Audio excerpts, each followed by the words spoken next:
అంటే ఏంటిది? కంటోన్మెంట్లో తప్పుడు హామీలు ఇచ్చి మోసం మళ్ళీ రిపీట్ అవుతుందా? అంటే జూబ్లీ హిల్స్ ప్రజలను అలాగే మళ్ళా మోసం చేద్దాం అనుకుంటున్నారా?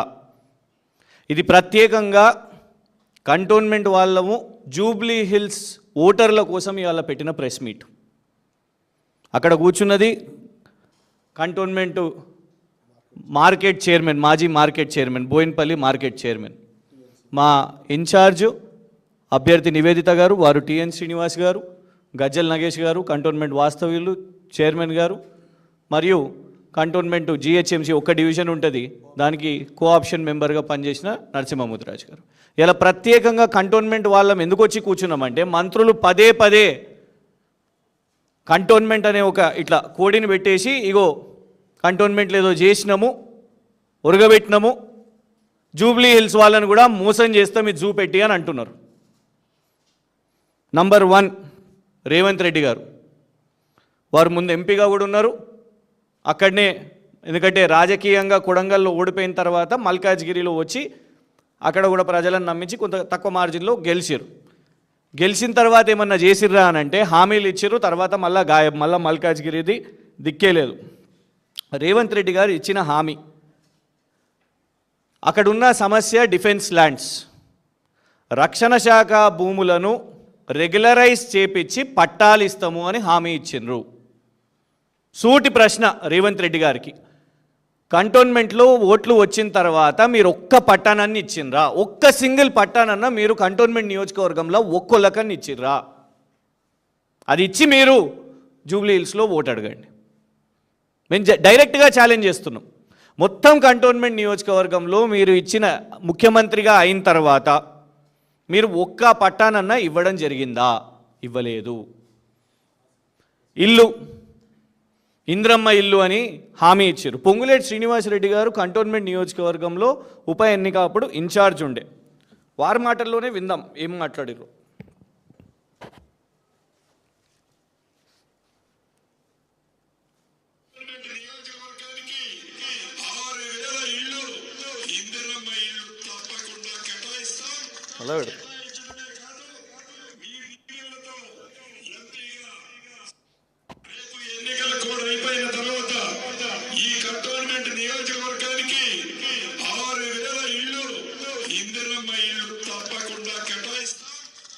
ఒకటి కాదు, రెండు కాదు, 6,000 ఇల్లు.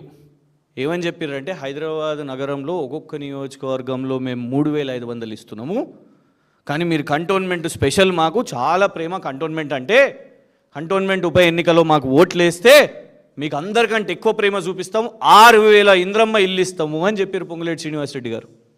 6 ఇచ్చిర్రా చెప్పండి? 6 కనీసం కేటాయించిర్రా? ఒక్కటంటే ఒక్కటి లేదు. రేవంత్ గారికి ఒక ఛాలెంజ్, ఒక పట్టా ఇచ్చినవా? పొంగులేటి శ్రీనివాసరెడ్డి గారికి ఛాలెంజ్, నువ్వన్నా ఒక్క ఇంద్రమ్మ ఇల్లు అన్నా కేటాయించినవా? 6,000 అని చెప్పినావు కదా. పొంగులేటి శ్రీనివాసరెడ్డి గారు ఒక్కడన్ని ఇస్తే పోయి నువ్వు జూబ్లీ హిల్స్లో ప్రచారం చేయి, లేకుంటే మానుకో. ఉట్టిగానే కథలు చెప్పి మభ్య పెట్టి ఉప ఎన్నిక రాగానే వాళ్ళు హామీలు ఇచ్చి ఇవాళ జారుకోవడం, దాని తర్వాత కంటోన్మెంట్ని మర్చిపోవడం, పొంగులేటి శ్రీనివాసరెడ్డి గారు మళ్ళీ అడిదికు కూడా చూడకపోవడం, ఇటు వచ్చి హామీ ఇవ్వడం. ఇక వాళ్ళు సరిపోలేదని పొన్నం ప్రభాకర్ గారు 1000 కోట్లు కేంద్రం నుంచి తీసుకొని వస్తా నిధులు అని చెప్పారు. 1000 కోట్లు నేను కేంద్రం నుంచి తీసుకొని వస్తా, మీరు ఓట్లు వేపిస్తే. ఎందుకంటే హైదరాబాద్ నగర ఇన్ఛార్జ్ కదా పొన్నం ప్రభాకర్ గారు. మరి 1000 కోట్లల్లా ఎన్ని కోట్లు తీసుకొని వచ్చినావు? 1 కోటన్నా నువ్వు కేంద్రం నుంచి తీసుకొని వచ్చినవా? ఇవాళ ఎంత దుస్థితి అంటే, ఇలా ఎలివేటెడ్ కారిడార్ నిర్మాణం జరుగుతున్నాయి కదా, దానికోసం భూములను ఇస్తే, ఆర్మీ వాళ్ళు కంటోన్మెంట్ భూములను ఇస్తే రాష్ట్ర ప్రభుత్వం దానికి ఇంత డబ్బులు కట్టింది. దాన్ని మేము ఇచ్చినాం, మేము ఫండ్ ఇచ్చినాం అని చెప్పుకునే పరిస్థితి. మాకు ఫండ్ వచ్చిందని. ఇలా ఫండ్ కాదు, అది మన భూములకు, కంటోన్మెంట్ భూములకు వచ్చిన అమౌంట్. ఫండ్ రూపాయి రాలేదు. అప్పట్లో బండి సంజయ్ గారు ఉండే, ఆయన కూడా పాదయాత్ర, ఏదో ప్రజా సంగ్రామ యాత్ర అని కంటోన్మెంట్ నుంచి వేయండు. 700 కోట్లు నేను తెస్తాను, కేంద్రంలో ఉన్నాను నేను అని బండి సంజయ్ గారు అన్నారు. మళ్ళీ ఇవాళ వరకు చూడలే, 2022 అనుకుంటా. అప్పుడు ఇవాళ వరకు మళ్ళా 7 రూపాయలు కూడా రాలేదు. బండి సంజయ్ గారు 700 కోట్లు రాలేదు, పొన్నం ప్రభాకర్ గారు చెప్తున్నా 1000 కోట్లు రాలేదు. పొన్నం ప్రభాకర్ గారు ఇవాళ అక్కడ ఇన్ఛార్జ్ కదా, బహిరంగ సవాల్ చేస్తున్నాం మేము కంటోన్మెంట్ తరఫు నుంచి, నువ్వు 1000 కోట్లు తెచ్చినవా, తెస్తే నువ్వు పోయి జూబ్లీ హిల్స్ వాళ్ళకు హామీలు ఇవ్వు. ఇంకా రేవంత్ రెడ్డి గారు ఇచ్చిన హామీ లిస్ట్ ఇవాళ ఎమ్మెల్సీగా ఉన్నాడు, గతంలో మంత్రిగా చేసిండు. ఇవాళ ఎమ్మెల్సీగా ఉన్నాడు, చీఫ్ విప్గా ఉన్నాడు. ప్రభుత్వంలో మీ సమస్యలు పరిష్కరించడానికి కంటోన్మెంట్ విషయాలను సంపూర్ణంగా ప్రభుత్వం దృష్టికి తీసుకురావడానికి మహేందర్ రెడ్డి గారు కూడా పనిచేస్తారు. మహేందర్ రెడ్డి గారు వారి సతీమణి ఎంపీగా పోటీ చేసింది అక్కడ, పట్నం మహేందర్ రెడ్డి గారు.